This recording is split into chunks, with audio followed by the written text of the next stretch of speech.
The Czechs will start a line that will probably play against them all the time, and in previous tournaments has played as a checking line against this big one, if you can call any of these great lines checkers. Dusan Pasek, number 21 at center. Yanetsky and Sheba are the wingers. There's a centering pass that went right into the crease and was stopped by Hasek as the Soviets keep the puck in. Krutov shot it to the end board. And now the Czechs take over, dumping the puck to center. Fetisov will chase it back.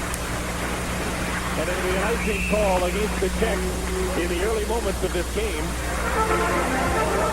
Mr. Tikhonov, the coach of the Soviet team, has been coaching this team since 1978 and had a lot of success, and is a very demanding coach, coaches by confrontation, and there's no question he's one of the world's finest hockey coaches. How much does he coach the team in trust? Does he really do it as a team? We'll talk a little more about that. You see so many people traveling in the entourage of the Soviets. Fetisov is number 2 at the point, but he had the puck get by him as Pasek, number 21, knocked it out to center. Fetisov, often compared to Bobby Orr in terms of Soviet hockey and his supremacy there. Here's Makarov, number 24, holding the puck, trying to center it, checked off the puck. And the Czechs try and move it out, can't get it outside the line. Larionov to Makarov, to Krutov, rather. His shot was almost hit at the side of the net by Makarov. Larionov, number 11, at the side of the net. There's the breaking defense, but Fetisov tried to get the backhander away. Larionov in front, and Hasek down on it and holds on as the big line for the Soviets gets the Czechs all sorts of trouble early. We've just played a minute in this game. And for many years before Bukac was there. And Bumblesfield, of course, is a great player. Yes, he was a great defenseman.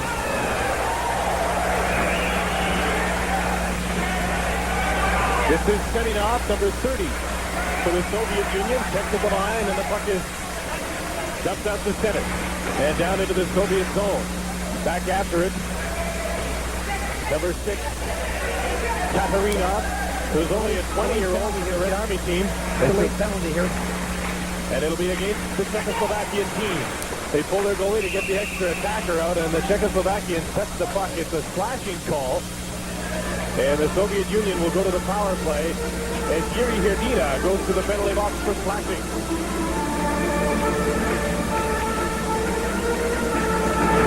Now the Soviets go to the power play. Will they use a set unit of 5 on the power play, or will they stick around at all? Jim, normally they'll just turn up the next line that's up with load, a unit of 5. Once in a while, in key situations, you'll see them double up with Larionov, Krutov, and Makarov. But normally the next line up to play the power play, and they get all 20 players in their roster, very capable of playing the power play. The next unit up in this case is Beekov, number 27, with Barnikov and Tomikov on the wings, Stelnov and Starikov. The defensive pair. Igor Liba, the veteran Czechoslovakian right winger, number 11, killing the penalty. Jim, both teams very aggressive when they're a man short. Both apply a lot of pressure. They don't believe in laying back very much, and you'll notice a very aggressive box here. The Czechs will not lay back, establish lots of pressure on the puck carrier, and they force you to beat that pressure. If you can do that, you often find some good chances. What do you expect on a Soviet power play? Do they jam up the front of the net and shoot, or do they move it around and try for the pretty goal? Well, I'll tell you, they're capable of doing both. They'll try to get you to come out to the top part of the box to take away their point shot. If you do that, they'll work the puck underneath Jim and finesse the puck in down below. But normally their point shots are the big part of their power play. They've got great shooters back there. The Czechoslovakians have the puck. They're the home team for this game, wearing red. They control the puck in their own zone, shooting it to center. Stelnov, number 4, poked it ahead, but Cherny, number 25 for the Czechoslovakians, got a hold of it. Number 7 is Banak. And he banks the puck off the board, or Sterbon rather, down the ice. And the Czechoslovakians and the Russians will make changes on the fly. Carrying the puck is number 12, Sergei Starikov. Poke kept at the line by Volk. And the puck is cleared into the Czechoslovakian bench for the stop in play with 49 seconds left in the penalty to Hrdina. 17:07 remaining in the first period. Scoreless in a slow start. You were watching the warm-up and saying that they looked a little sluggish. I think both teams are a little sluggish right now. They look like they were a little sloppy in the warm-up. Here's what the Soviets like to do. They'll play with the puck in this area here constantly, back and forth, and to create open ice in the center. Okay, now watch him. There's the pass. Stop it right here. Here's the defenseman. He knows what's going to happen, and he comes right back in through the center. And they're deadly with their passes. They create that open ice, and they send someone in all the time, and he usually gets a shot on the net. Play is underway on this power play. It comes back to the point. Batista takes the drive and scores! Pretty simple goal. Jim, it's a pass from Makarov back to Fedosov. And as we mentioned before, their point shooters are very dangerous, and they'll try to make you take away the point shot and then work the puck underneath. In this case, the big point shot went in, and he got lots of lumber on it. He's a great shooter. Well, any NHL team certainly could learn from that. Time after time, they'll make that long pass from the corner out to the man on the high point, and they will not shoot the puck. And now we get the Soviets, who finally have learned the Canadian game. They will shoot the puck from out there, and everybody heads for the net.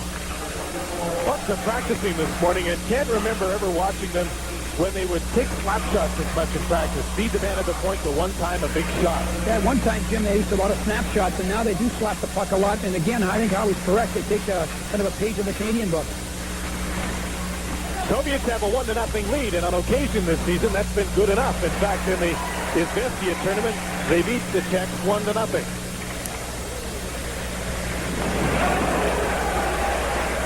Now the play deep in the Czechoslovakian territory. And along the boards, Fetisov still on the point as they've now switched up their defensive pairing as Fetisov gets double time after scoring a power play goal.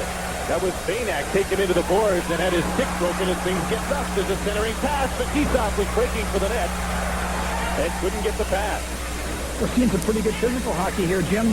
Again, both these units on the ice right now are very big units. This one for the Soviets was from the Soviet Wing Hockey Club, and people like Kryakin and Nemchimov are big hockey players capable of playing a physical game if they like, and I think at times you'll see them throw their weight around. I agree with you, David, 100%. Two things really shock you when you walk into this rink. The first thing is the width of the ice. We're not used to seeing it. I think you should pay special attention to that. The other is when both teams came on the ice, I was astounded at the number of small hockey players, 5'8", 5'9", and they look to be 160, 170 pounds.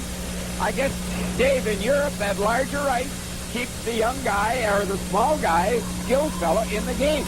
There's no question, Howie. The guy with the good set of wheels who can really skate can play in their game. And over here, a lot of large players that aren't great skaters can play in the game. And over there, boy, speed is a tremendous asset.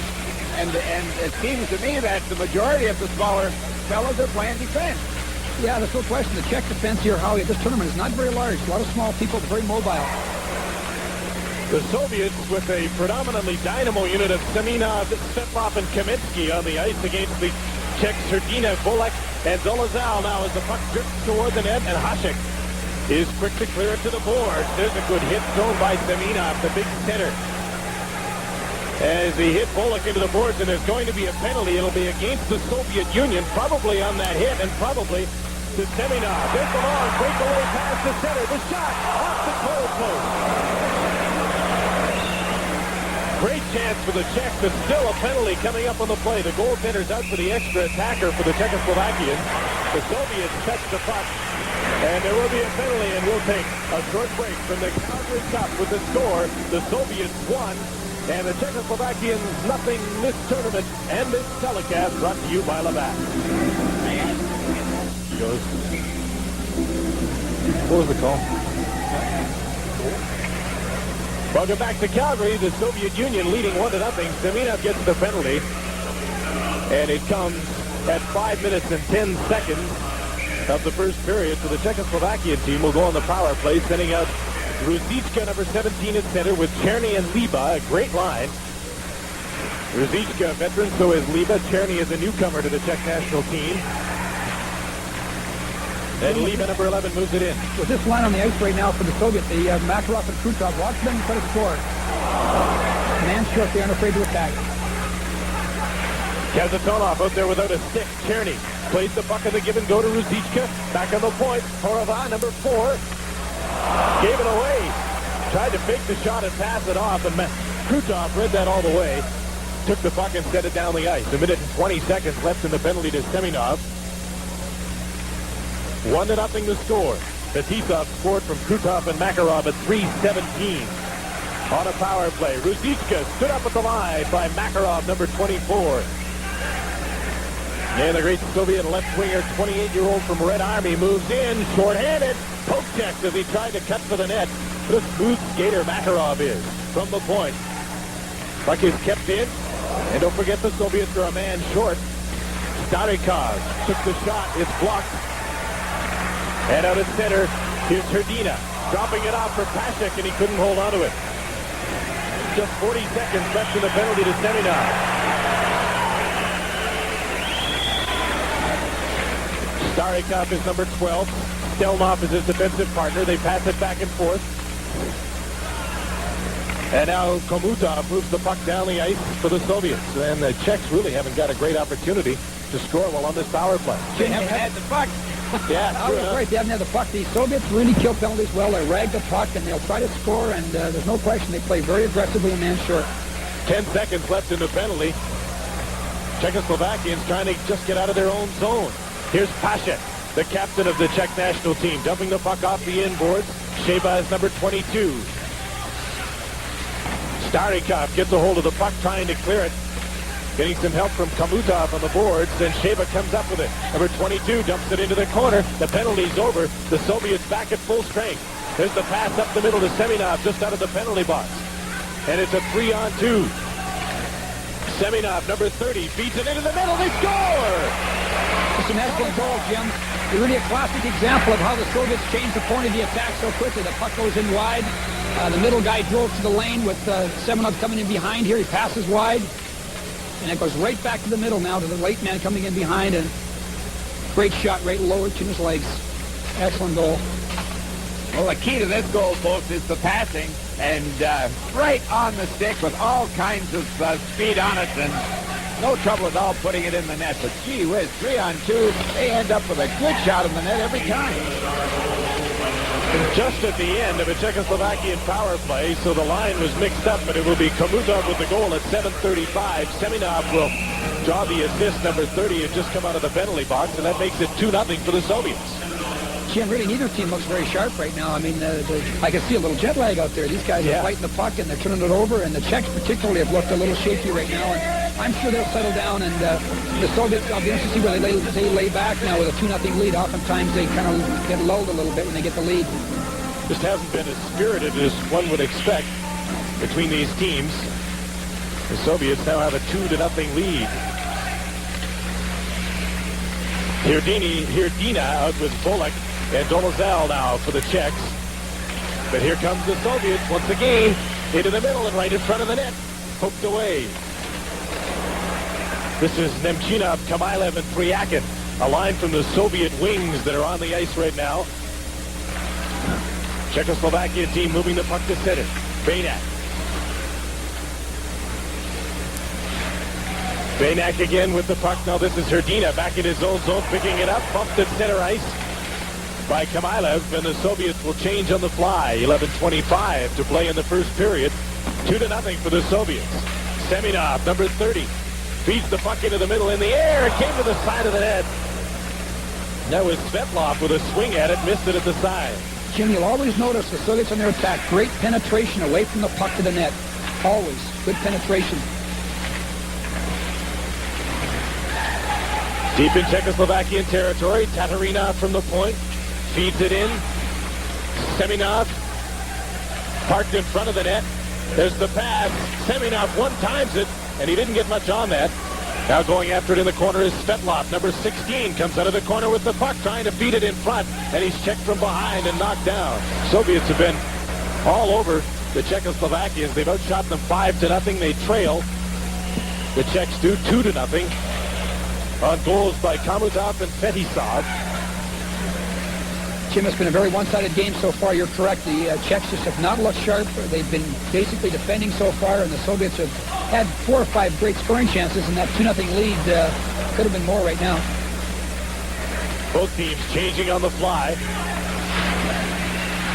Cherny was in front of the net and hauled down for Bukin. Hauled down his man Horava. Horava went down, and Verbuchen is going to go to the penalty box for holding. He made a pretty good tackle on Horava. That's a great tackle, Jim. He wrapped his arms right around him. That's that young fella, Tarturinov, from the national junior team last year, He gets beat here, so he reaches out and puts his hand up here now, and there's your holding penalty right there, and pretty obvious call, I would suggest. Katarinov was a star in the World Junior Championship, and he was one of the guys that the Canadian team in Hamilton were after. They really thought this guy was dirty, but he took every bit of it. Boy, they took jabs at him, they ran him into the boards, and he could take it all the time. He's a real tough kid, really belligerent, and can really play a physical game. Checks on the power play again as Katarinov goes off for holding. Here's Fetisov. Moves the puck ahead, and Krutov will dump it out to center. Cherny is number 25, a newcomer to the Czech team. There are a few of them trying out in this tournament. Ruzicka, number 17, going after the puck. Kazatonov gets it around to Fetisov, number 2, and he'll start up the middle. Here's the Soviets moving it right up the middle, and their forwards are already up at center ice, even though they're killing a penalty. They have a great deal of confidence in their defensemen to handle a puck, Jim, so they'll take off early. If they anticipate we've got good control, off they'll go, and they'll stretch that defense in behind, trying to find a seam for the breakaway, and with the defenseman they've got, you can do that kind of thing. Baynak stopped at the line. Baynak and Bozik are the defensemen. Janeshki is number 12, carrying the puck for the Czechs. Stood up at the line once again, this time by Kazatonov. And the Soviets take over. Krutov shoots the puck down the ice with a minute to go, and the penalty to Katarinov. Some great chances here for the Czechs to get back in the hockey game, Jim, but they're not capitalizing on the power play at all. The skills are not really sharp right now, and they're having some problems. Hasek is number 21, turned back by a glove that was laying on the ice. The puck hit it. He had to turn around and come back. He's a key man. Pasek's one of their best hockey players, great offensive player, and a real threat to score every shift he's on the ice. Janetsky with a shot. Deflected by Starikov into the stands for the stop in play with 34 seconds left. So our guys always come back. Craig Patrick put together a team in about 36 hours, and they played hard last night. Well, they played very well. They had lots to gain, and big 13,000 fans here at the game. A lot of fans there, and that really got them motivated, and they played well. Here it's 2-0 for the Soviets. Herdina moved the puck in, but he was quickly turned back, and it was set down the ice with just 10 seconds left in the penalty to the Soviets and 8:14 left in the first period. From game number 2 of the Calgary Cup on TSN, this is Yuri Herdina. His long pass, he threaded a needle and got it through to Volek, his line mate. But he was turned back just inside the blue line once again as the Soviets seem to stand up nicely, making the Czechs make the move at the line and poke checking them as they come across. Jim, their gap control from their defensemen is just excellent. They'll always challenge you at the line. They very, very seldom will concede you the blue line. They make you earn that blue line with some type of move or numerical advantage. So they're very solid defensemen. They play real tight gap hockey, and a really solid group back there. The penalty to the Soviets is over. The team's at full and even strength, and the Soviets keep the puck in. Along the boards, Volek, number 19, trying to clear it. Got some help from Herdina at the end of a long shift, who fired the puck down the ice. And back to pick it up is Gusarov. We've got Fetisov in one of his 2.5-minute shifts here. He likes to take those. Number 2, Fetisov, sometimes just won't come off the ice, and he'll play a extra long shift. There's an offside call against the Soviets with 7:08 to play in the first period. The Soviets leading 2-0. On goals by Fetisov and Komutov. This telecast is brought to you by Labatt. Dave, I got a question. How does a coach wake up a sleeping team in a non-bodily contact game? It's very tough, Howie, because I think your point is well taken. A good body check sometimes can stimulate the team and get them going. And the Czechs right now, they could use a couple of good body checks to get into this hockey game because they're asleep and not playing very well. Well, Kamailev just ran right over top of Bozik, but it's the wrong team. As you look at Boromir Bozik just getting up after being run over. He plays for Kosice. The Czechoslovakian team is predominantly, though, from Dukla Jehalva, which is... Jim, that's their Army team. That's their Army team in their country, and they've been the national champions for quite a few years, and very equivalent to the Red Army team in the Soviet. Currently, though, 4th in their league. Yes, I think a very poor start. There's a shot, and Beloshenkin makes his first big save of the night. Jim, that's a pretty classic example. The Soviets, a lot of times, the chances they give you are great chances. They catch the seam here between the two defensemen, and he's right in all alone, and the Beloshenkin comes out and challenges and makes a great save, and that's very common for Soviet teams to give you great chances, not just good ones. He catches the seam right here past Fetisov and walks right in. Beloshenkin comes out and great save. Yuri Kuchera is the man who took the shot. He was set up by Peter Volk. There's Belashikin, who has been described as another Tretiak, except in his character. It's a bit of a free spirit, although it's really hard to tell what kind of a guy he is because these Soviets are very careful not to let their players speak to you, and most of them can't speak much English anyway. Here's Seminov with a centering pass. Went right across the front of the crease. Nobody was able to poke it. Seminov is in the corner. Kamensky trying to dig it out on the boards, and Kamensky was knocked down. There'll be a penalty called by the referee Lance Roberts against the Czechoslovakians. Number 7, Serban, is going to get a penalty.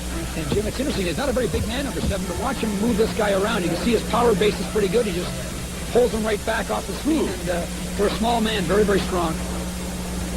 And Kamensky's one of the biggest guys in the Soviet team, too. He's 6'2". He's a big, strong guy. You're right, and I think that just shows the power and balance of some of these Czech defensemen. They're not large people, but great power base to work from, and they use their legs a lot, and they're very capable people. Serban goes to the penalty box, so the Soviets go to the power play for the second time. They're 1-for-1. Katarina on the other side of Pervukin. Pervukin, a veteran defenseman wearing number 5, used to play on the national teams with Bilyan Adinov. Was his partner for so many years. They were partners for years, Jim, and of course now they're trying to break in Tartarinov with them, and Pervukin's the right guy to play with. He's very steady and a very consistent player. Here's Kamensky, Valery Kamensky from the Red Army team, number 13. Falls down as he went out over the line. Knocked back in, but it was knocked in by the Czech, so there's no offside call. Kamensky in the corner. Czech there. Trying to clear it as Cherny. Kept into the point by Tatarinov, but it came outside the line. No, it's a penalty call by the referee Roberts, and it'll be an elbowing call. I can't tell at this point which team he's going to send. Jim, I didn't catch it. The Soviets got it. Yeah. I didn't catch the penalty at all. I think it's going to go to Svetlov, it looks like, but it's elbowing, but I don't know exactly where to occur. Over by the boards, I think he got an elbow up. Maybe we'll see it here. Svetlov, number 16. I think the referee's keeping the game close. Well, he's evened it up here, and we'll see on this big ice surface some great players with lots of room to move. There's a minute and 19 seconds left in the Czechoslovakian penalty to Stepan. Jim, I really think these teams enjoy playing with our referees because our referees allow them to play the game a bit more assertively and aggressively, and some of these big Soviet players like to play this way, and this kind of refereeing will allow them to play the game pretty assertively. Soviets go with Larionov and Makarov, Fetisov on the point along with Kazatonov. Hasek is on the ice along with Sheba as the forwards, and here's a 2-on-1. Larionov with Fetisov moving up the pass, and it went under the stick of the captain of the Soviets, Fetisov, and it's unlike him to miss those. Kazatonov, number 7, spins. Fetisov misses another one. And now they'll regroup and try it again, I'm sure. Fetisov drops it off for Kazatonov, and it's offside of the blue line, and you see the veteran captain takes the skate back in his own zone, shaking his head. Well, we talk about skills. The European players have it. The Czech player has the puck right in here, and already it's a 2-on-1. All he has to do is be able to complete a pass. These two fellas here are behind their Czechs, and watch him complete the pass right on the stick, and there's your 2-on-1. And Belashikin here was just forced to come out and he guessed right. He come out and blocked the 5-hole between his legs, made a big save. They can, folks, handle a puck. In 40 seconds, the Czechoslovakian team will go on to the power play as Serban comes out of the penalty box. They'll go on a short one. Here's Fulek with a shot. Belashikin makes the save and holds on for the faceoff. With 4:54 left in the first period, it's a 2-0 Soviet lead. Jim, that replay Howie just showed us is interesting to see both the Soviet defensemen up so tight to the play. Very common for them to play up, and they lack depth on defense, and if you can get the puck up quickly, quick turnover, and get the puck ahead quickly, you'll often catch them off and get some great chances. That's 20-year-old David Volek, one of the newcomers to the Czech team. He's currently at 20 years old, the leading scorer in their league at the halfway point, drafted by the New York Islanders. He's a very exciting player, Jim, and really creative offensively. He's really a threat when he crosses that blue line every time. Still 5-a-side hockey here with 20 seconds left in the Czechoslovakian penalty to Serban.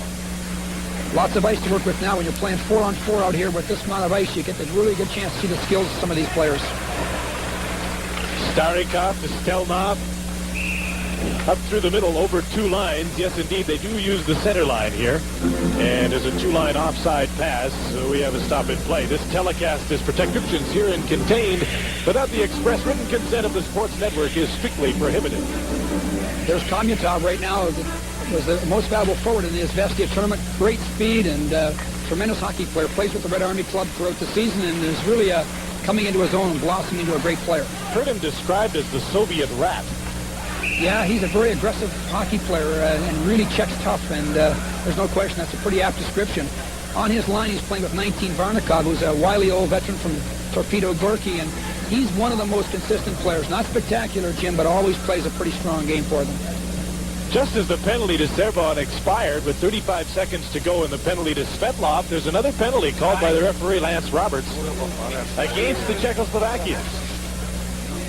And I'm not sure what he caught them at here. I think there was too many guys on the ice, Jim. Dolana will go over and serve the penalty. So not only are the Czechs behind 2-0, but they're causing more problems for themselves. They can't count tonight. Yeah. Perhaps instead of playing with the 4 or 5-man units tonight, mixing up the defense is causing some problems with them. There's a couple of guys that I'm playing. That's a good point, Jim. You know, the block system allows you to make pretty crisp line changes, and maybe you're right, with not playing 8 defensemen tonight, just playing 6, it's causing some confusion. Valak and Machiar haven't seen any action in this game. So the teams continue to play 5 aside, but in 2 seconds, Svetlov will come back on the ice, and now the Soviets have a power play. Kamyatov is chasing the puck, but it's up in the air, and it's over the glass. So we'll get a stop in play, and this will be just fine for the Soviets. They'll change the line and have a face-off deep in Czechoslovakian territory. That's Semenov out there right now. He's a tremendous hockey player, plays center ice on this line. He plays with the Moscow Dynamo team, and if you watch a lot of times in the offensive zone, he's the high man. His winger's forecheck. He plays the high spot and backs up the defensemen who are always up in pre-pinch position, and he plays that 2-1-2. He plays the high man role very well, Jim. This is that big forward line. Svetlov, Semenov, and Kamensky. They're all huge. From the point, Tatarinov faked the shot, gets it back again, fakes it one more time outside of that Czechoslovakian 4-man box. On the other side, wide open and breaking for the net. It was Pervukin, but the pass was behind him. I can't believe it. They don't want to shoot from the point either. And really how they should be shooting, because they had a great screen position right there. They had Svetlov right in front of the goalkeeper and Kamensky right off the side of the net. Excellent opportunity to shoot. And usually that's what they do. They shoot a lot and force you to take away those points. Semenov is number 30. Going for the net is Svetlov. The pass came into the middle. Picked off by the Czechoslovakians and dumped down the ice, and now they'll make full changes. Erdina and Bolek will come out to kill this penalty with Horova and Chaika. Jim, I wish we were playing against the Czechs tonight because they're not playing very well. This is an ideal time to beat them. They are not playing a very strong game, not a very smart game. 2:40 to play in this first period. 2-0 for the Soviets. They've outshot the Czechoslovakians 5-3. 15 seconds left in the penalty for too many men on the ice, being served by Dolana. And Bolek clears the puck the length of the ice. No, it hasn't been a very crisp and exciting first period after we built it up to be one of the great rivalries of the world, which it is. They've just been flat.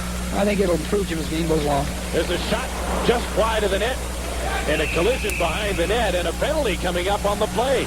It'll be a high sticking call. Larionov ran into Chaika, and I'm not sure which one of them is going to go for high sticking. I think it's going to be Larionov. It's going to get the penalty, although that with the referee tonight, it's hard to say. Larionov made a great play at the net and then just went behind, and I think he jumped up in the air to try and avoid the check or get advantage in the check. I think both of them were quite surprised that someone else was coming at him behind the net and just out of protection put the stick up. It wasn't an offensive shove it out. It is a high sticking call against Igor Larionov. He's quite a player, Jim. This guy's a very exciting player. Again, he plays the center ice spot. He's the high man in their forechecking system, and he really moves the puck well. He plays with Krutov and Makarov, and he's an excellent playmaker. Czechoslovakians on a power play then with 2:05 remaining in the first period. A chance to salvage something from a period that hasn't been great. This is Hrdina, number 24. Back pass to Bolek. He bumps his man, then goes after the puck. Centering pass. Belashek has kicked it away. Otherwise, it would have been a great opportunity at the side of the net. From the point, Horava takes the shot. Blocked by Krutov, number 9, and he takes it. He will rag the puck, kill some time. couldn't believe how much Fetisov had moved up while killing a penalty. He was looking for a pass off the boards. And you can see Kazatonov was way up by the offensive blue line, too. They take a lot of chances. They don't believe really in playing defense. They attack all the time and always look for opportunities. That long, penetrating pass catch you off guard. Horova, drafted by the Edmonton Oilers in 81 as number 4, playing the point. Going for the skate is Dolasal, number 15. Drops it off for Yuri Hirdina. Fakes the slap shot at the blue line. Bullock goes for the net. The shot goes around on the boards. And trying to clear it out is Komitar. There's Hirdina with a shot. Fellow shaken, kicks out a leg. He hasn't been busy, but he's made 3 quality saves. Much like Tretiak, you know, a lot of chances were great ones. Chaika with a shot. That one's wide. Hirdina's centering pass. This is the first sustained pressure the Czechoslovakians have had in the first period. There's only 50 seconds left in it. I think your point's well taken, too, Jim, is that he's had to make big saves so far because the Soviets, when they make mistakes, usually they're big mistakes. Just 27 seconds left in the penalty against the Soviets. Lariana carrying the puck is Janeshki, number 12. Stopped by Stelnov, who cleared the puck down the ice. Bosik is number 28, back to pick it up. Right up the middle. Pashik drops it out for Bosik, number 28, moves through the middle once again. Soviets lined up 4 men across the blue line and pick the puck off once again and send it out to center. The penalty to Larionov is over. We're in the last 10 seconds of the first period, a 2-0 lead for the Soviet Union over Czechoslovakia as the puck hops into the Soviet bench with 1 second remaining on the clock. I think things will pick up, Jim. I'm assuming when they go into the between periods here, they get a little bit of oxygen back in the system and they'll play a little better. The Czechs particularly aren't very sharp, and you know, I'm certain the next period would be a better period for us. They'll just drop the puck, and the horn will sound, and that'll end the first period of play. Evgeny Beloshakin was not very busy, but he did make some good saves in the first period. The shots on goal were even at 5-5, and that's a misrepresentation of the play in the first period. That's very typical of the European hockey. They don't take a large number of shots, Jim. They overpass the puck a lot and look for only great scoring chances. So oftentimes the shots on goal aren't a great indication of the hockey game. And you're right, the Soviets carried the play most of the time. Oh, they certainly did. I'm a little bit disappointed that the Czechs didn't get a little more physical. I've been hearing brief. But the thing is that they're not trying to make bodily contact. That's the difference. When they do force someone off the puck and they're within 18 inches or a couple of feet of them, they throw snow and turn around and go away. The team started even at full strength in the second period. The referee is Lance Roberts from Edmonton, and breaking up center ice is Kuchera, and he was stopped there by Kazatonov. Kazatonov playing with Fetisov, who's on the far boards. The pass goes to Krutov and up on the boards to Makarov, number 24, moving in on the right side. Watched by the defenseman, centering pass, and it was flipped into the glove of Hasek by his own defenseman. Yeah, the Soviets got their best line out there right now. I'm interested to see that the Czechs are using Kuchera, their fourth unit, basically, out against the Soviets' best unit. Could be a bit of a mismatch here. Normally they would use Pashik, Sheba, and Janeshki. There's the shot from Fetisov. Pashik is down, and the puck goes to the corner. Chaika, number 6, picks up the puck and sends it to center, picked up there by Kazatonov. Peter Volk is number 20 for the Czechs, unable to get a hold of the puck, but he did manage to poke it into that Soviet zone. Spinning around was Fetisov with a nice move to Kazatonov. When you don't have a threat of being hit, you can make plays like that, too. They make a lot of plays that would be high-risk plays and would never work in the National Hockey League. There's no question about that. Spinning around and behind the back. They sure look pretty, though. Some of the coaches would have a heart attack. You imagine Don Brody having one of his players doing that. He'd be steamed, I know. There's a shot from Bullock. Knocked away by Beloshakin, and the play is offside at the Soviets' blue line. Early in this second period, the score is 2-0, and there is the free spirit. They call him Valeriano.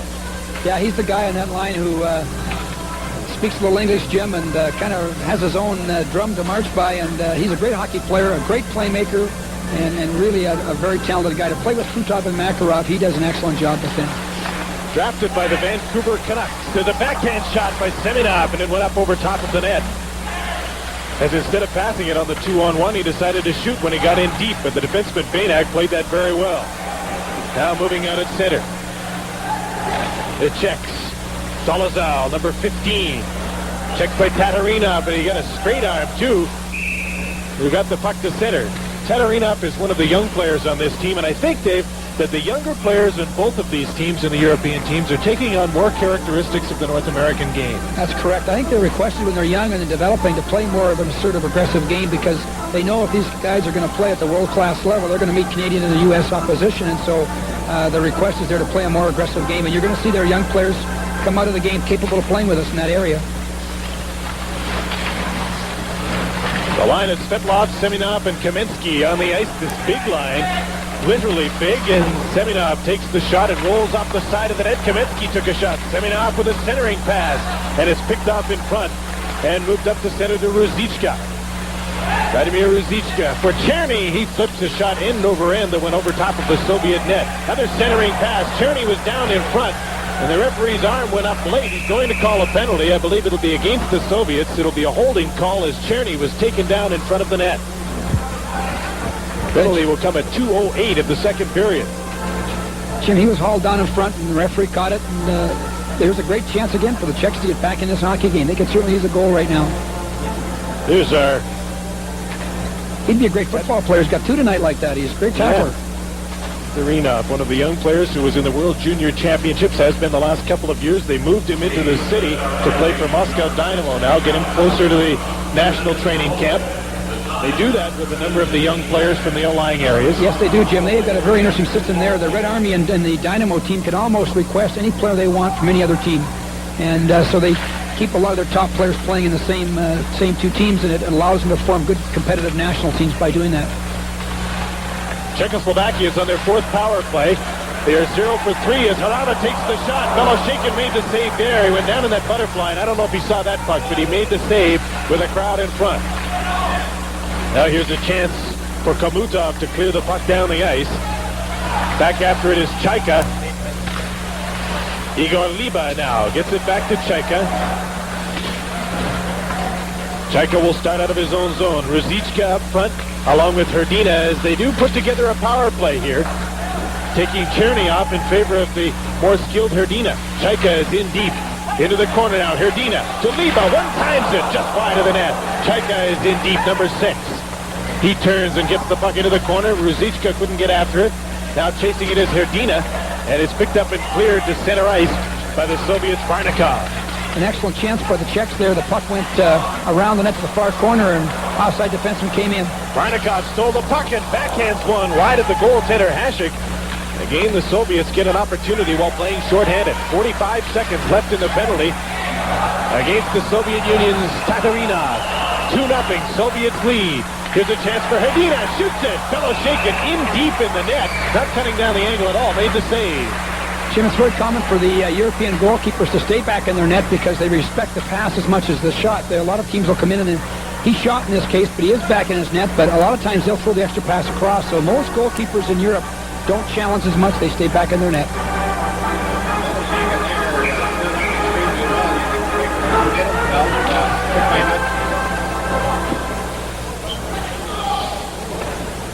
.37 seconds left in the penalty.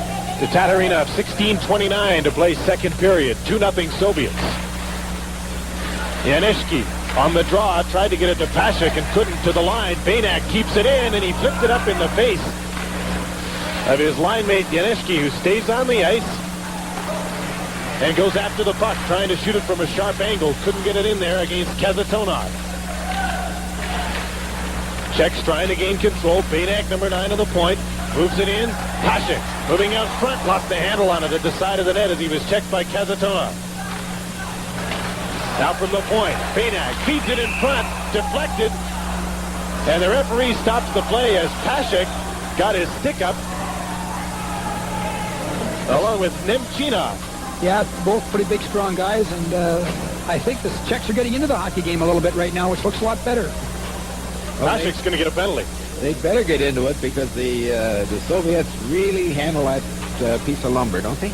Yes, they do, Howie. In many ways, they can handle a puck very well with it. They can also take a few chunks out of you with it. Oh, Casanova just did a minute ago. Oh, what a hook. The penalties will be coincidental minors to Nemchinov and to Pashek, and there's still 4 seconds left in the Soviet penalty to Tatarinov. 4 skaters against 3 right off this face-off. Serban moved the puck in behind the net. Tatarinov is back on the ice and involved in the play, and he's going to be on a 2-on-1 with Fetisov. There's the pass. Just getting a piece of it with Stagana and deflected it in the air. Fetisov is slow to get up after he slid into the end boards. Back come the Czechs. The drop pass. Serban's shot. Blocked by Belashekin. And again, an example of how far he was back in the net. There's the shot from Peter Polk. That was blocked by Tatarinov, number 6. Young Soviet defenders circles. They're playing 5 aside now. Both teams with a man in the penalty box. Jim, playing 4 aside, it's really important you can play solid one-on-one hockey. If one guy breaks down, there's just too much ice to compensate with, and so it's very important 4-on-4 you play real good, tough one-on-one hockey. Deep in his own zone is Fetisov, 28-year-old captain of the Red Army team and the national team. Carries the puck to center. Now he decides to go in over the line, and he was poke-checked by Cherny, who just moved the puck back into his own zone. Horova, number 4, up through the middle. Cherny takes over there on the ice with Igor Liba as the forwards for the Czechoslovakians against Makarov and Krutov of the Soviet Union. This is Makarov, number 24, chasing the puck. Czechs on the end boards. Liba comes in after him now. Makarov still chasing the puck. Now it's loose on the boards, and Horova comes up with it. Moving in on the right wing. Taking his man out of the play was Stelnov. Igor Stelnov, now number 4, takes the puck and moves to center on the right wing. He's checked by Horova. 14-10 to play second period. 2-0 Soviets. 11 seconds left in the coincidental minor penalties. And then Chinov and Pasek. Horova sends the puck to center. Herdina chasing it, couldn't take the pass that was behind him. Now the coincidental minors are over. The teams are back at full and even strength. Herdina is out front looking for the pass. It didn't get to him from Pasek, who's just out of the penalty box. Now he goes after the puck behind the net, trying to center it. Bounces out in front. None of the Czechs were there, and the Soviets take over. 3-on-3, they move through center. Holding up on the boards is Svetlov, number 16, to Seminov, and he'll just dump it to the end boards, and the Czechs will take over. Badak, number 9, knocked down, and he got the puck out to center. Kazatonov put it ahead for Kaminsky. He was poke-checked. Herdina sends it over on the other side of the open man, and the shot is stopped by Belashekin. A weak shot by David Bolek was blocked. So the score remains 2-0 for the Soviet Union. All of the scoring in the first period. This telecast from Calgary is brought to you by Labatt. Viktor Tiganov addresses his troops and his assistant coach behind the Soviet bench. They have a 2-0 lead, but the Czechoslovakians have outshot them 5-1 in the second period and picked up their play a notch. Jim, it's much better tempo this period. Czechs are coming to play now. Looks much better. Kosik leads the puck around on the boards to Volek, up to Herdina at center, but he had the puck taken away by Varnikov, number 19. Varnikov carrying the puck. Has Bikov with him. They go to the corner trying to pick up the loose puck. Dolezal, number 15, feeds it around on the boards. It'll be stopped there and kept in by Stelnov, number 4 for the Soviet Union. Czechs trying to move it out one more time. Can't. Stopped at the line this time by Starikov. Right out in front. Shot just wide, and a great opportunity by Kamitov. Did Hasek get a piece of that? He got a little piece of it, Jim. That was great save by him. He got a stick on it, I think, and got it up over the net. Kamitov through the middle to Bikov. Drops it off. The play was broken up by the Soviet Union, but they retained possession. 12:06 remaining second period. Makarov, number 24, goes for the skate in his own zone, and he'll start out at center. The goal scorers in this game, Fetisov and Kamitov for the Soviet Union. They lead 2-0 as Hasek makes the save and holds on with some Soviet players around his neck. Dominik Hasek, goaltender tonight, 21-year-old, plays for Pardubice. He's an excellent goalkeeper, Jim. He's probably the future of their national team will depend upon Hasek. He's got some great skills. Didn't have a great Canada Cup in '84, nor did Schindel. No, and that's both had bad averages. Yeah, both of these guys are very capable goaltenders, and Hasek really, for the young guy that he is, he's got lots of poise, and he's a really important guy to this team. It's important to remember, as it is with many players, particularly over here in the NHL, is their age. This guy's only 21. Yes, he is. In Chicago Blackhawks drafted him, and certainly I know they'd love to have him. Early this season, they could have used him. They've turned things around recently, but can always use a good goaltender. 11.5 minutes to play in the second period here, with the score 2-0 for the Soviet Union in the second game of the Calgary Cup. Here's Peter Polk, and breaking for the front of the net. The shot was blocked by Beloshakin and went in behind the goal. Fetisov puts it ahead to Krutov. The long breakaway pass was intended for Larionov and was broken up by Kuchera. Kazatonov falls, tries to draw the penalty dramatically and didn't get a response from the referee Roberts. Kuchera checked on the boards. Larionov, number 11, passes it off to Fetisov. He's knocked down and tripped. That play is offside. And Fetisov will have words for the referee as he skates by him. Yeah, they will. They try to referee as much as they play the game, too. And this is a pretty decent little check here. The stick gets up on him here. And he's tripped there, but Kazatonov, his partner, the stick got up on him, too. I think two calls they could have had right there. But the referee got the whistle in his pocket right now. Seems in the first period he would have called those. Yeah, he would have called those in the first period. That's right, Jim. Czech stumped the puck in. And the Soviets dump it right back out on the boards. Horova with Chaika, the defenseman. Ruzicka, Liba, and Cherny playing up front for the Soviet Union. This is Kamensky, and he's got Svetlov and Seminov with him trying to center it. And Hasek will just pounce on the puck at the side of the goal. International hockey, and I noticed this last night in your game against the USA, and I've noticed it here tonight, they don't make the players play the puck on the boards or around the net as much. In the NHL this season, Hasek might have got a penalty for holding that puck. That's right. There's a shot that Hasek makes a save on, and he'll come out and poke it to the boards, and Cherny will clear the puck to center. Seminov is number 30. To Tatarina. Almost intercepted. But the Soviets retain possession. Pervukin is number 5. Dumps the puck down into the Czech zone, and backboard is Horova. And he'll just dump it to center. Jim, it's kind of a reversal of form here now. We've got the Soviets turn the puck over, playing a little sloppy, and once again the game has not got much flow to it, much rhythm to it right now. Soviets have only had 3 shots on goal since the midway mark of the first period. Well, Dave, you mentioned after the Soviets got the second goal, there is times when they sort of draw back and let the other club come to them. It looks like that's what they're doing. Yeah, it does. They're sitting back on that 2-goal lead and not playing assertively. There's one of the best hits of the night.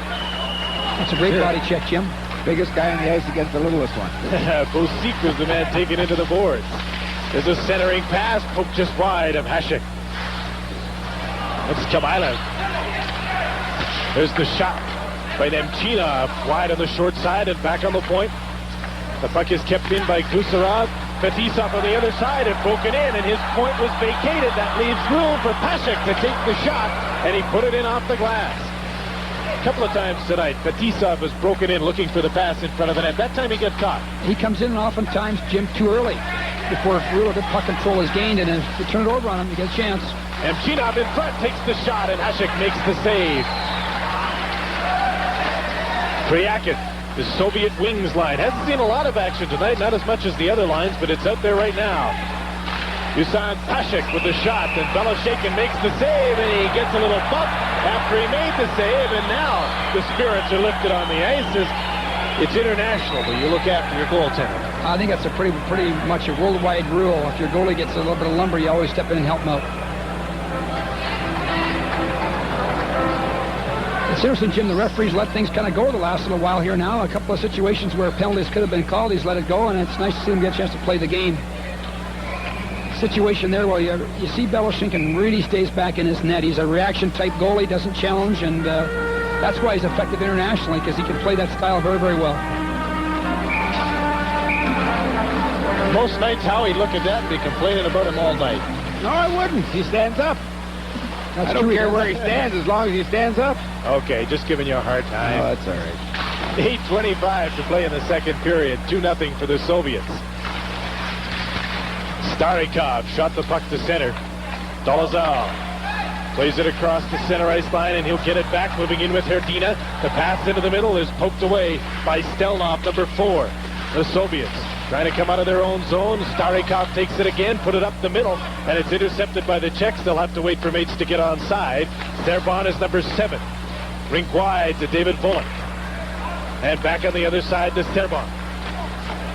Plays it nicely off the boards and chases it, but it drifted down into the Soviet zone, and Sergei Starikov is back for it. Igor Stelnov on the other side. Tripped up as he tried to move out from behind his own net. In forechecking, the Czechs keep it in. Herdina, centering pass, knocked away from Bullock as he went for it in front of the goal. Bikov back the other way. Passes it off to Varnikov, number 19, but he's checked on the boards, and the puck is sent out to center. This Czech line's at the end of a long shift. 7:20 to play in the second period. Dolezal's been out there for a couple of minutes. Jim, that's a very important point, too. You know, you can't get caught tired against the Soviets. Boy, late in the shift, you get caught tired, and they'll really undress you out there, and you just can't afford. You got to go short shifts against them. Here come the Soviets right in front. Nice play right in front of the goal. There's a perfect example as two guys break in and get the opportunity in front. Now they're trying to change and can't as the play goes offside. Makarov went in offside. Happy to bring you that game on January the 5th. Kazatonov plays the puck to Makarov. Some nifty stick handling, and he gets the puck to Fetisov. Over the line, the long shot is blocked by Hasek. Chaika moved the puck up the middle to Kucherov. He's 1-on-2. He's got nobody with him, and he's poke checked by Kazatonov. Don't envy his task going 1-on-2 against those two. Here's Krutov breaking in. He's all alone right in front. Hasek poked his stick out, poked the puck away from him. He didn't get much of a shot away. There's a centering pass. Kazatonov back into the middle. Larionov shoots just wide of the net. Jim, a great example of that long penetrating pass right there. They kind of lull you, and if you lose track of somebody in behind, they'll get that long penetrating pass and get the great chance on goal. Puck was knocked out of the air with the hand. It will come down into the Soviet zone, so we'll take a break. 6:13 to play in the second period, and this telecast brought to you by Labatt's. Canada's general manager and coach Dave King, and Howie Meeker, our regular analyst, Jim Van Horn, here as well. On TSN as Belashekin makes a save right off the faceoff. Igor Liba got a shot away. Czechs trail in this game 2-0 to the Soviets. Ruzicka takes the puck, fakes the shot, couldn't get around Tatarinov. Tatarinov, number 6, puts the puck in the air. Seminov, number 30, moves up and over the line. Tries to split the defense, and he was taken down nicely by Bosik and Bainak. And picking up the puck is Ruzicka. At center, plays the puck onto the right side. Liba goes for the front of the net. Cherny is the third member of this Czech forward line. The Soviets have the puck. Seminov, a hit for Svetlov, too far. Bainak will chase the puck behind the goal and pick it up with 5.5 minutes to play in period number 2. Bainak to Ruzicka. Jim, on this Czech line, Ruzicka, number 17, is a key man. He's a great big center iceman, handles the puck very well, and one of their top scorers. Here's Pasek, takes the shot, just wide in the short side. There you saw Belashekin coming way out to challenge and didn't give much for Pasek to look at.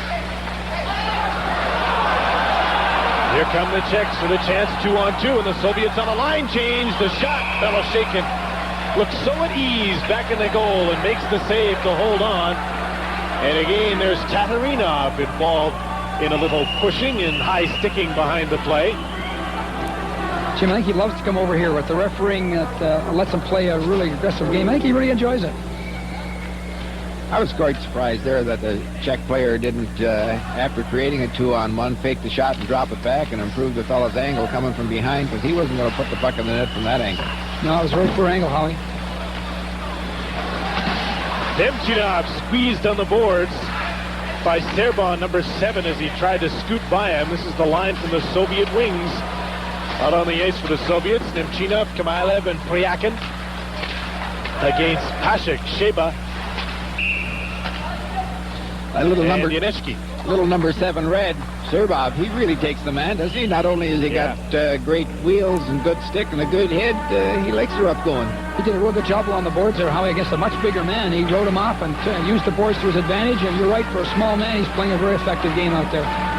He's a 22-year-old who plays for Tukla Yahalva. In fact, 9 members of this Czech team come from that squad. The Czechs have got a very young defense, Jim. They've brought a lot of newcomers into that area trying to strengthen their defense and kind of build for the future. And with people like Sherburne, these kind of people, they're going to be strong down the road with their international game.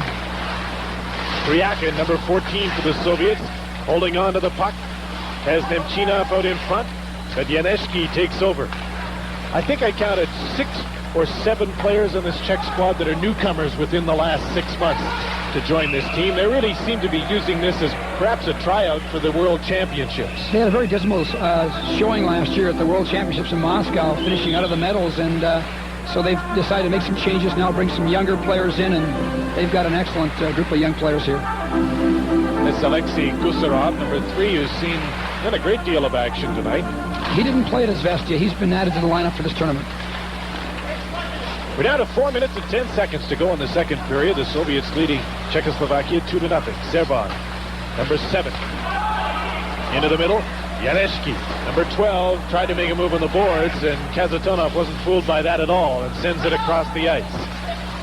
Up the middle for Pasha. Bouncing puck into the middle. Soviets changing on the fly. Here's Komitov. Can't get around Serban, who takes the man once again. Stavjana, his partner, takes his man to the corner, and the puck is cleared, just gets outside the line by Kazatonov. Kazatonov and Fetisov are taking turns double shifting on the Soviet defense. Evdikimov is a man who has not seen any action tonight. Jim, they'll both enjoy that because they're both great hockey players, and sometimes, you know, in their system of playing blocks, they don't play enough. I mean, those two guys should be on the ice all the time. There's a centering pass. Komitov with the shot. The rebound. They score. And it's 3-0 as Varnikov put in the rebound to get the Soviets on the board in the second period. Nice play by Starikov, a defenseman, was in the offensive zone on the attack, and he makes a nice play across to Komitov, and of course Varnikov penetrating for the rebound and puts it in. Starikov to Komitov, a quick shot, and then there's the penetration to the net by Varnikov, and that's a big goal. 3-0 now. It's a long way back for the Czechs. Well, they did some excellent forechecking to gain possession of the puck. Twice the Czech players tried to get it all over the blue line, and it was blocked at the blue line. But boy, you give them a chance to handle the puck and put it into open ice. It's tic-tac-toe, bang, bang, bang, and it's in the net. They're very, very impressive. The goal will come at 16:49. It'll be Varnikov from Komitov and Starikov, and it makes it 3-0 in a period that had been primarily held dominated by the Czechs. The Czechs have played pretty well, but they haven't scored a goal yet, and that's going to be a problem. They've got to get back in this hockey game pretty soon, Jim. It's tough to come back 3 goals on a team like this. Yes, it is. They don't give you very many chances, and the ones you do get, you've got to capitalize on those chances, and so far, Belashinkin's been really sharp on a lot of the good chances they've had. Larionov moved the puck across the line. Makarov sent it to the inboards, and Chaika is there to clear it up the middle. Here's Kuchera, number 14, carrying the puck in over the line on Kazatonov. Centering pass, and it's knocked away by Larionov from the front of the net. The puck is taken now by Krutov. His pass up the middle to Larionov, 2-on-2. Larionov moving right in front alone, passed it off to Makarov, and Hasek is down on top of the puck and makes the save. Larionov looked almost as surprised as I was to see that he had room in behind the 2 defensemen. Jim, that last chance on net just really shows you the need to play good, solid one-on-one hockey. Larionov slides off that check. This guy doesn't get a good piece of him, and he's got a chance on goal. In the Czechoslovakian zone once again, and the Czechs move out to center. Poke back in, and they'll have to start over. At this level of hockey, Jim, with the puck movement being so quick, you find a lot of times you're forced to be doing a good job one-on-one, and when it breaks down there, then there's a chain reaction that occurs, and that's how a lot of goals result, is one person not doing his job in his area, somebody being forced to compensate, and pretty soon that chain reaction leads to a chance on goal. And then the wide-open guy always puts it in the goal. Exactly. Tatarinov carried the puck to center, trying to do it himself there, and it was broken up as Banak moved up. Sent the puck back into the Soviet zone. 1 minute and 40 seconds remaining in the second period. 3-0 the Soviet Union, leading their arch rivals from Czechoslovakia. They've played 4 times this season. Prior to this, I mentioned earlier, never before have they been separated at the finish by more than a goal, but there's a 3-goal lead for the Soviets here tonight. There's an icing call coming up against the Czechoslovakians with 1 minute and 20 seconds to go in the period. David Volek is one of the top scorers in that Czech league right now, and he's a very exciting player, and there's no question he's one of the guys that they want to build this team around in the future. And he plays with Hrdina, 24, who's an excellent hockey player, great speed, and those two players work well together. This line plays together with Sparta Prague, Dolazel, Hrdina, and Volek. Volek, in fact, you mentioned he's into the highest scorer. In fact, he is the highest scorer at the halfway mark of their season. And he's just a 20-year-old. So I'm sure that they're looking for bright things from him in the future. They sure are, Jim. He's an important man in the future. Nemchina drops the puck off. There's the shot. Kalilev took it.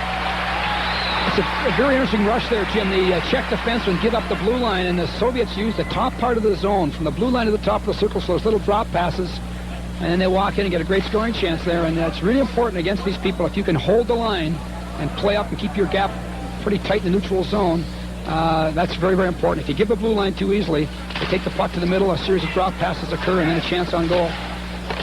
There's a shot wide by Gusarov. Fetisov moves up on the other side to keep the puck in. Nemchina.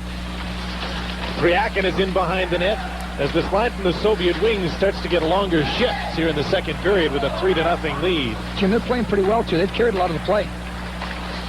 They play together in the regular season. Kryakin is number 14, 21 Nemchina.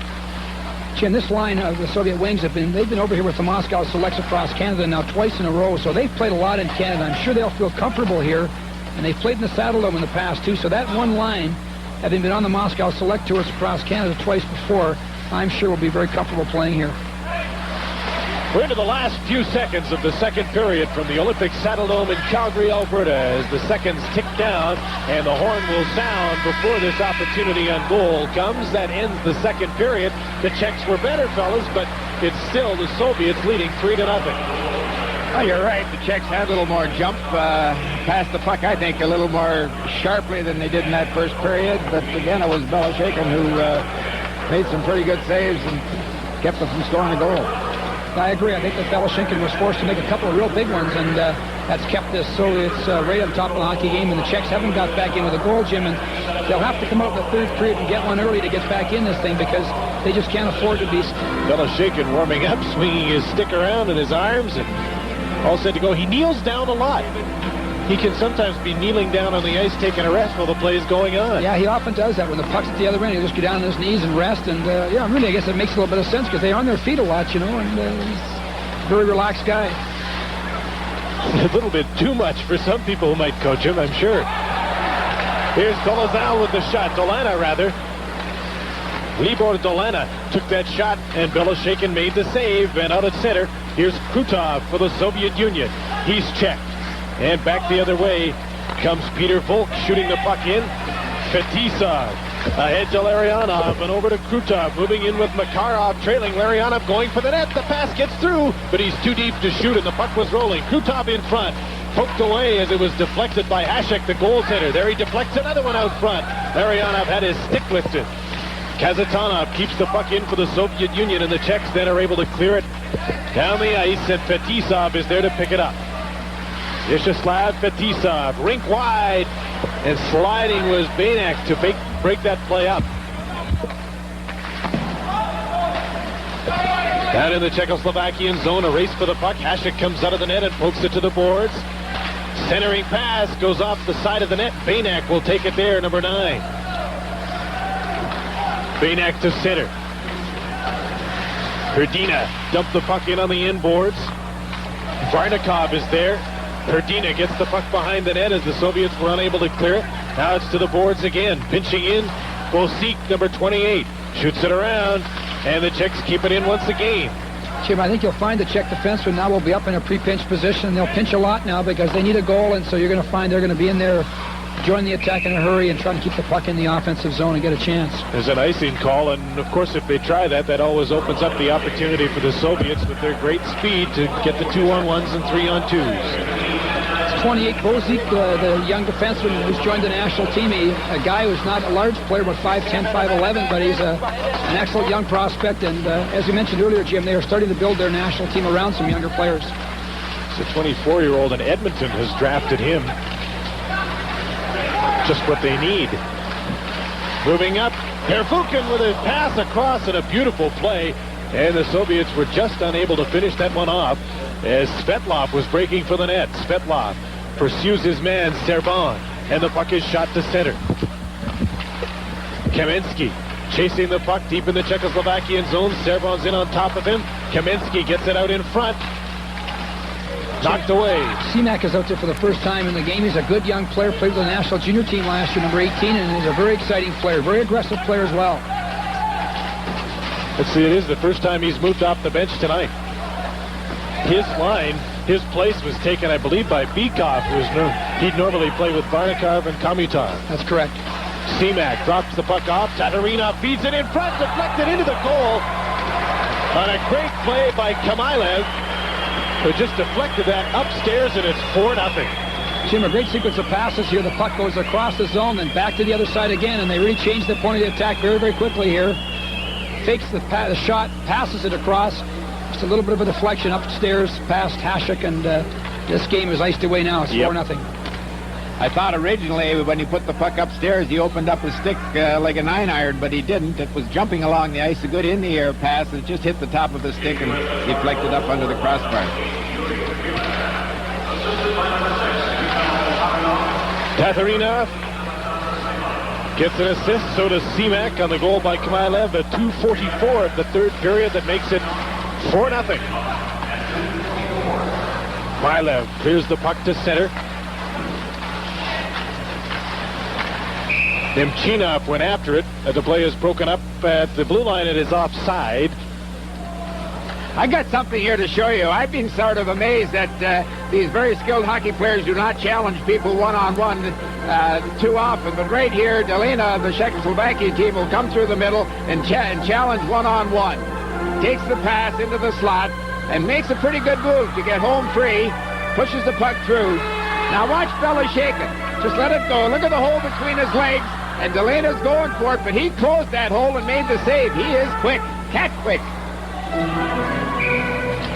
And his team's up 4-0. This guy doesn't give up a lot of goals through the Izvestia in the 3 games he played. Belashekin gave up 1 goal. Yeah, he's a fine goalkeeper. And again, like I think as Howie mentioned, he's a big save goalie. And right back in his net right there. Stays on his feet pretty well, too. He's played very well in Izvestia. And he's the future. He's the Tretiak of the future. Chaika, number 6, moves the puck to center. It's a long shot in by Sheba of the Czechoslovakian team. Pashik is number 21, the captain of the team, centers the puck. It comes to the point. Bosik, number 28, took the shot in.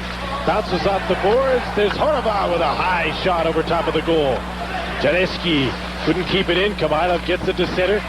On the rush is Gusarov, number 3, drops it off. And Priakin, number 14, is knocked down in the corner as he went after the puck.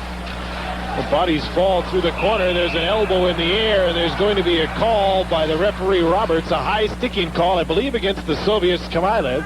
So the Czechoslovakian team will get an opportunity on the power play. 16:04 remaining in the third period. The Soviets lead 4-0. We'll be right back with more of this telecast brought to you by Labatt's.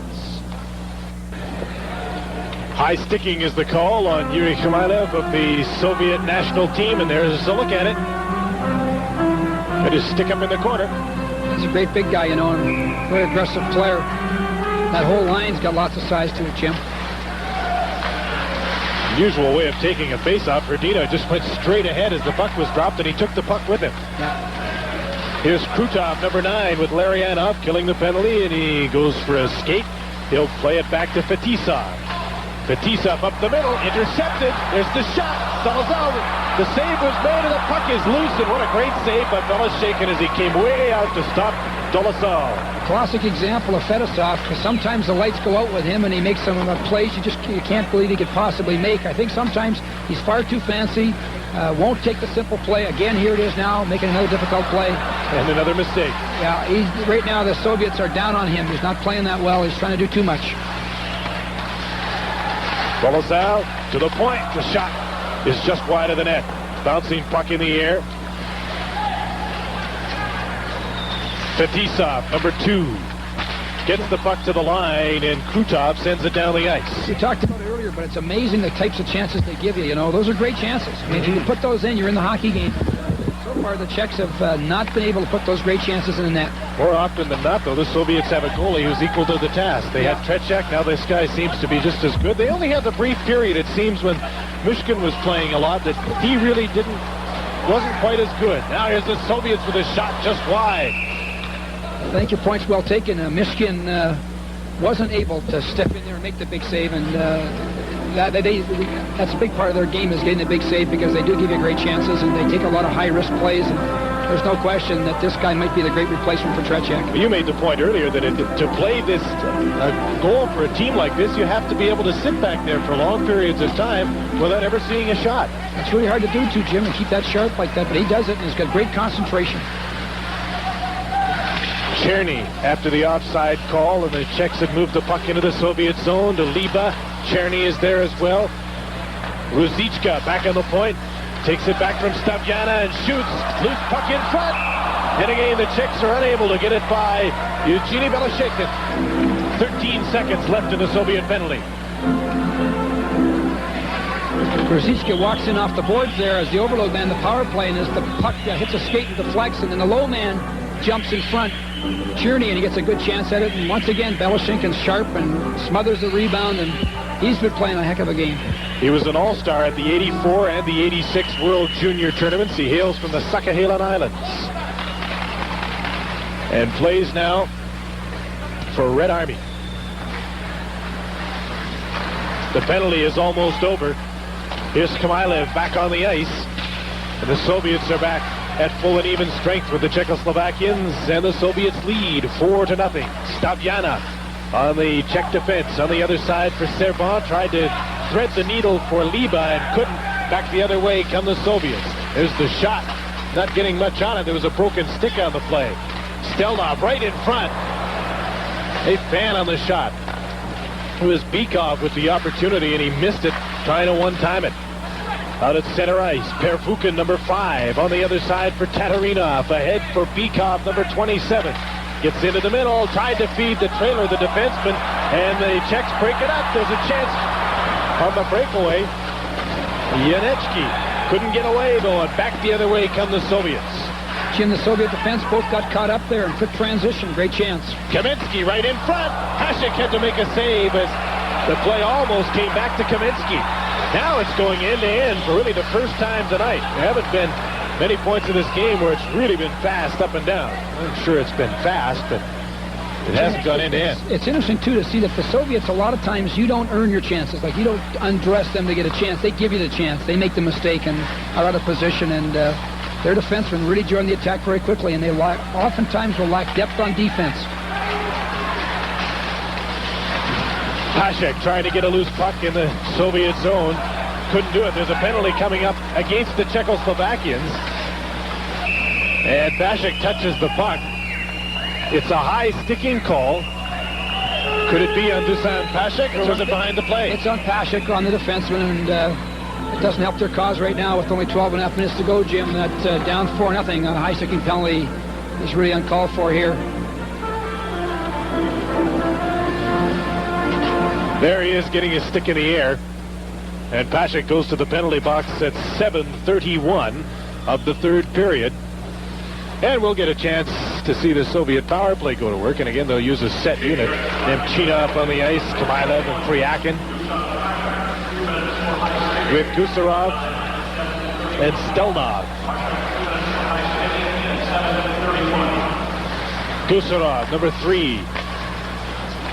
Fryakin is number 14, moving in on this Soviet power play. Back on the point. Stelnov on the other side for Gusarov. They're just working around the perimeter. There's a man standing in the middle, working in front of the net. Puck comes to the boards now. Nemchinov, centering pass. Fryakin couldn't get it in front. Cleared and sent down the ice by Benak. He's been one of the better players on the ice tonight. Yeah, Benak's very steady, Jim. He's one of their better hockey players, and he's still a very young player, but played in a couple of world championships, and he's a very, very good player. Nemchinov with a shot, and Hasek just got a piece of that with his skate. The Soviets worked the 2-on-1 and got in very close, trying to make this 5-0. They're up by 4. Khmylev on the boards. Back on the point. Gusarov. Back to Khmylev. Racing after him is Serbon. Gets a piece of him. Maybe that's the only way to work against a power play like this, is force them. Take them out of the play. That's a planned press, Jim, where they pressure the point man. When he feeds back to the overload man on the boards, the defense on that side comes right out on him. And they try to press you and get the turnover, and it's often very effective. Herdina sending De La Salle away, and Peloshakin makes another save. This guy's been awesome tonight, Jim. It's like they boarded up the net. Yeah, he looks just like Tretiak. I can't believe it how he plays just like him. So steady. Tretiak, by the way, is here as an ambassador for the Calgary Cup. Jim, in talking with the Soviets, Tretiak's had a lot to do with Beloshinkin's style and has helped train him, and you can really see it. He's a kind of a mirror image of the way Tretiak was. Here's Larionov for the Soviets. 5 seconds left in the penalty to Pashek. 10:30 remaining in the third period. The Czechs are using the press very well right now, and they've been jumping on the Soviets and not allowing them to get stabilized with the puck, and it's worked really well. Pashek just stayed onside as he got that loose puck coming out of the penalty box. Feeds it in front. Cherny back to Pashek. Broken up by Kazatonov, and he sends the puck to center. Jim Pashek was drafted by the Minnesota North Stars. I know that Lou Nanny would love to have him because he's a great big strong guy who's got lots of skill, great speed, and he's always been one of their top scorers. Well, Lou Nanny has one of the finest players from the Czech national team now in František Musil. Can you imagine what this team would be like if they had the 8 or 9 players, good players, really good players that are in the National Hockey League? Yeah, it would really help them a great deal. You know, the only country not affected by that really is the Soviets. They don't lose anybody. 9:43 left in the third period. Here's Makarov moving in front to Fetisov. He tipped it, and he tipped it wide. He's always up and in the play with these three. You can really see Makarov likes to go one-on-one, too. He'll challenge you one versus two. There's lots of confidence in his ability to beat you one-on-one. Now there's a chance for the Czechs. Moving in is Sheba. Deeks, and he couldn't put it in behind Beloshakin, who knocked him down. If he didn't get the puck, he got a piece of the man. Ruzicka in front to Sheba, and it's tipped just wide, and there'll be a penalty to the Soviets on the play, and it'll be against Fetisov for holding. Jim, I would think that their coach Tikhonov will be talking with both Fetisov and Kazatonov. They both get caught up too close to the play. They have no depth. The turnover gives them a breakaway, and it's amazing to see these guys play so sloppily. It's actually a slashing penalty on Fetisov, and he and Ruzicka had words. Now they'll steer Fetisov over the penalty bench. He's going to get 2-minute minor, and what a horrendous shift. You know, for a guy with that kind of talent, he sometimes, I think that his concentration isn't very good, and he continually is guilty of trying to do too much. I wonder at the Izvestia tournament when an 18-year-old from Canada named Zarli Zalapsky was named the outstanding defenseman, if it embarrassed him at all, because he's supposed to be the outstanding player in the world. Well, he's won that trophy for the top defenseman 3 times in a row, and Zalapsky this year broke that trend, and there's no question that Fetisov has not played very well, and they're not happy with him. Czechoslovakian power play is underway. 9 minutes remaining, third period. They're down 4-0. And the way Beloshakin's played, there's not much chance that they're going to get back and tie this game, but they might make it a little more interesting. I'm sure they'd like to break the goose egg. Pashek ducks the puck off across the ice to Sheba. Beloshakin makes another save and holds on. Would you believe that, how he stood up and made that save? You're looking at just a super goaltender, folks. Just unbelievable. And here we've got something else for you that we're going to prove to you late. The value of not going down. This is Fetisov with the puck. See how he stood up? That was the key. Caught it on his right shoulder. Just great. It's been a clinic tonight. It really has. You know, the Czechs, I think, have played very well in the third period. They've had a chance to score 2 or 3 goals and could be right back in the hockey game. The Soviets have not played well, and that score is very flattering. That shot by Yanitsky went up and over the glass. Well, we've got another great save by Beloshakin, but here's Fetisov, the fellow we've been talking about not playing too well tonight, and his team's a man short. He has a million things to do with it, but he tries to make a fancy pass over here, and it's picked off. But what we want you to do is watch the goaltender.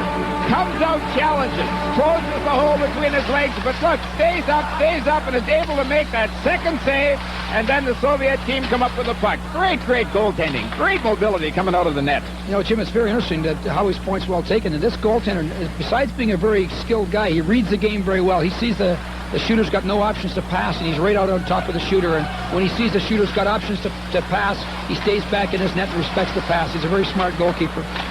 And he looks so at ease. He doesn't look like he would ever panic.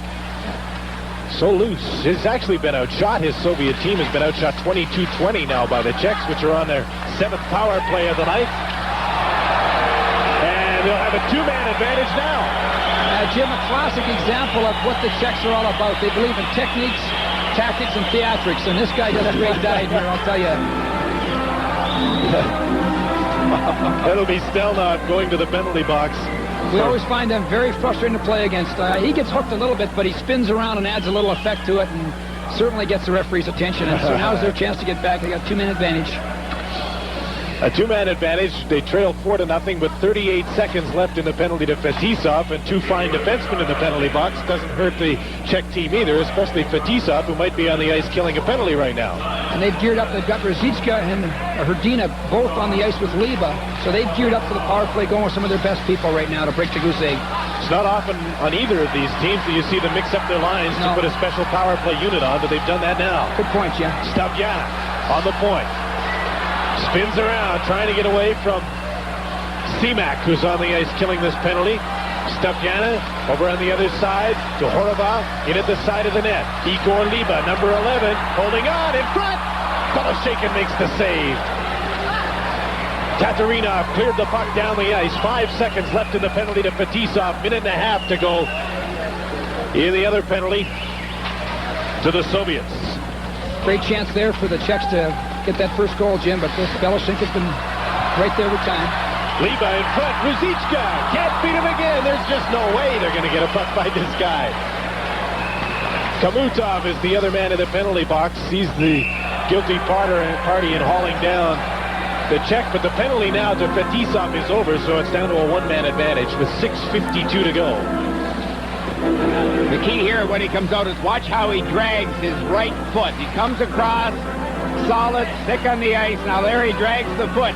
He sees the Czech player go for the far corner, but no way. He had to get it upstairs over that foot. That is just, folks, unbelievable goaltending. You're seeing goaltending at its very, very best. Just shows you how the balance these people have to have, the skating skills he has to have. He comes out there and challenges, yet he can still drag that foot and balance on one skate. That's amazing. The power play continues for Czechoslovakia. Kosik shoots the puck off the inboards. Cleared by Gusarov, not out. Kosik will keep it in there. Libor Delana is number 23, chasing the puck, trying to get out in front and can't. Kuchera is number 14. Back to Delana. Peter Volk is on the other side in the open. Kosik to Kuchera. Moves in close. Look at how that box expands and contracts. Then across the ice. And he had a chance finally to beat him and missed the net. Peter Volk. That was a great chance off the back door there. He just put that pass right through the crowd, right on the stick. He got a chance to one-time it. And if he hadn't missed the net, he might have got one past Beloshakin right there. Here's the chance. It's a good play. He just sped right through the traffic right there, and it was a great shot off the pass. And just went wide, Jim. I'm not so sure, Dave, that if he had got that on the net, Beloshakin wasn't over there. Yeah, it's scary. I think you're right there, too. He's pretty quick. Ooh, scary, this guy. 6:18 to play in the third period. 4-0 for the Soviets. Kosik keeps the puck into the point.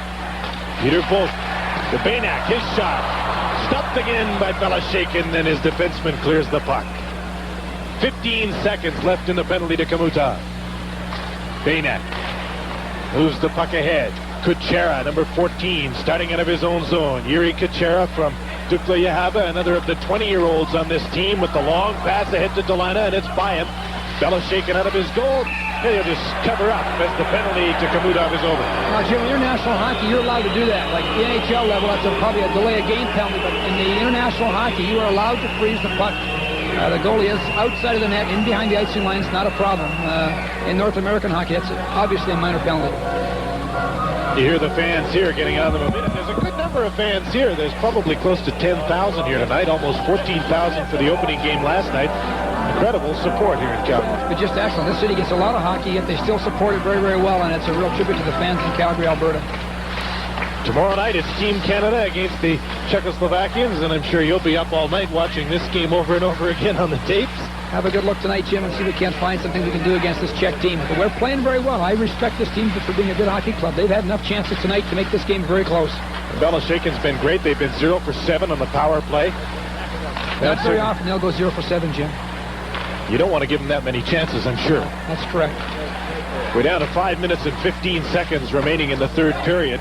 Janešky will chase the puck. Fetisov is back after it, and that's an icing call against the Czechoslovakians. We'll take a short break with the Soviets leading the Czechs 4-0 on this telecast brought to you by Labatt's. This is Jim Houston with Dave King, Howie Meeker, and Jim Van Horn. Welcome back to the Olympic Saddledome in Calgary in game number 2 in the Calgary Cup. Soviets leading the Czechs 4-0. They've outshot the Soviets 26-20 of the Czechs as they try and start out of their own zone. Sheba is number 22, stick handled into a crowd and lost the puck. The Soviets, Makarov in front, and his pass at the side of the net for Krutov was picked up by Serbon and sent down the ice. Fetisov touches it, and it's an icing call against the Czechoslovakians.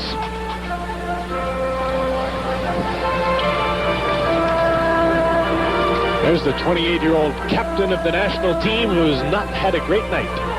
No, he certainly hasn't, and I know he's not happy with his own play, and he's got his head down. He's, in some ways, Jim, he's a great player, but I don't know he's a great leader. I don't think he really is.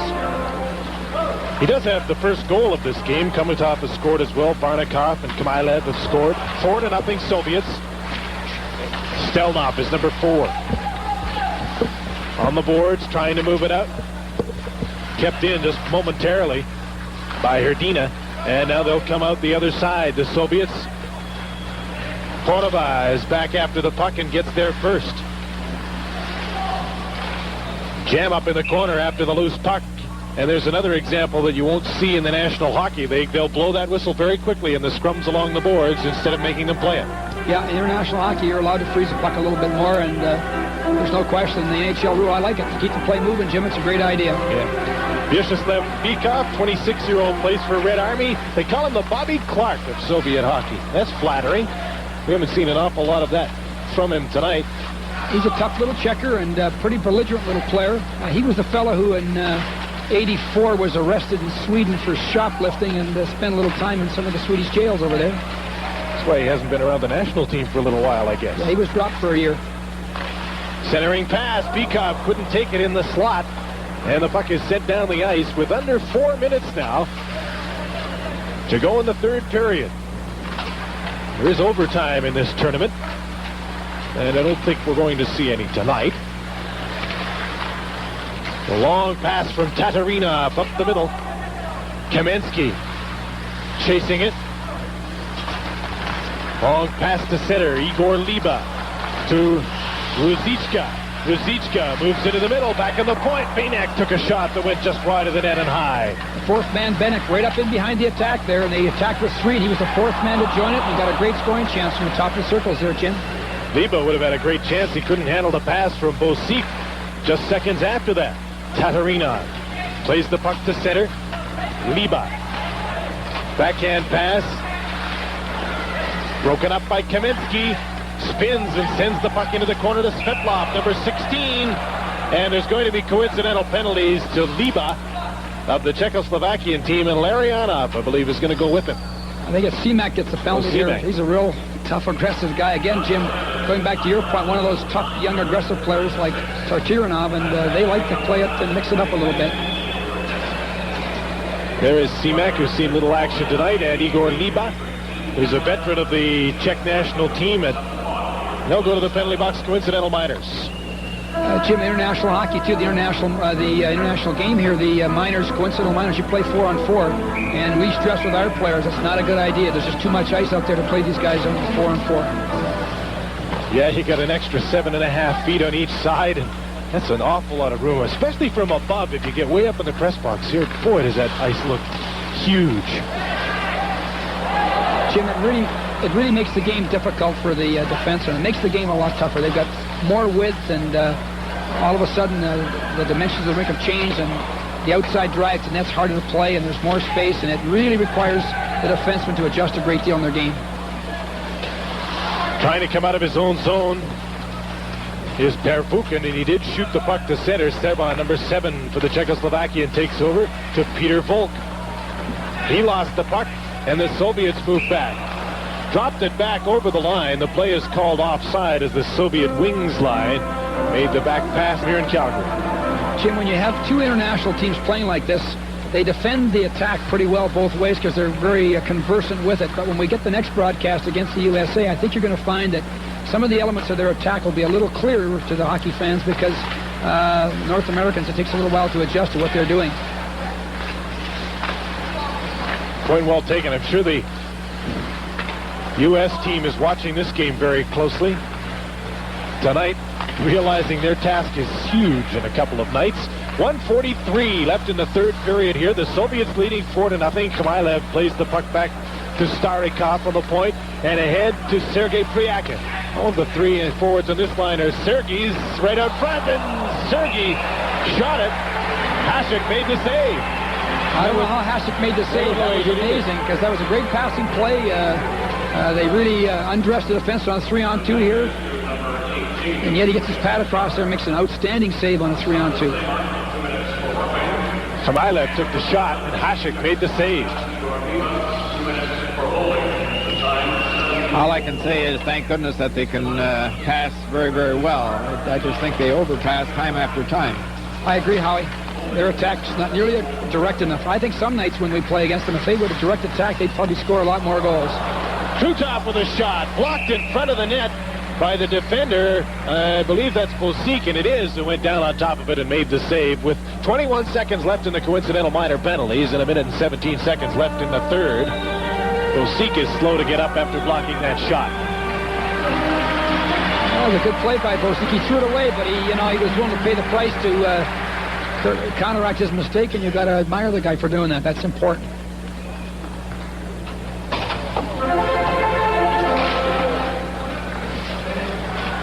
Hasek won the draw. Then it was given away by Bosik right out in front. Fetisov shot it wide. Serban dumps the puck out to center. Number 15, Dolezal takes over and moves over the line with Pashek. Leaves it for him, and he banned on it. That puck went off the heel of Pashek's stick. Right out in front, Staviana made the shot, and Krutov blocked it, deflecting it up off the glass. Less than a minute to go in this game. The Soviets leading 4-0. A sterling performance by Evgeny Beloshekin in goal. Interesting, Jim, tonight this defense pair, Kazatonov and Fetisov, are so highly regarded. It's probably been the defense pair that struggled the most tonight. True enough. Staviana moves the puck ahead to Pashek. Desant Pashek drops it off for Igor Liba at center. In the middle of a Czech line change, their last one of the game with 20 seconds to go. Larionov through center, drops the puck off for Krutov. In traffic, the Czechs come up with the puck. Pashek carrying the puck down the right side, has Cherney out in front. Checked by Fetisov. Kazatonov comes up with the puck, and he's checked the clock, and he's just going to take a skate behind his net. And the Soviets will put their first win on the board in this initial Calgary Cup. Didn't give up a goal. A great performance by their goalie, Beloshekin. Final shots were 27-21 for the Czechs, with the score 4-0 Soviets. I would think their coaching staff would not be that pleased, Jim. I think that the score is very flattering. Their goaltender was outstanding, and I think in the third period, the Czechs might have, I don't know how they might have tied it up. Well, they had enough good scoring chances, and certainly Beloshekin was head and shoulders the best performer on the ice. Both teams skated well, handled the puck well, made super plays. The goaltending, sensational. Indeed it was. Now tomorrow night, it'll be Team Canada against the Czechoslovakians. The night after that, we'll be back with the Soviet Union against Team USA.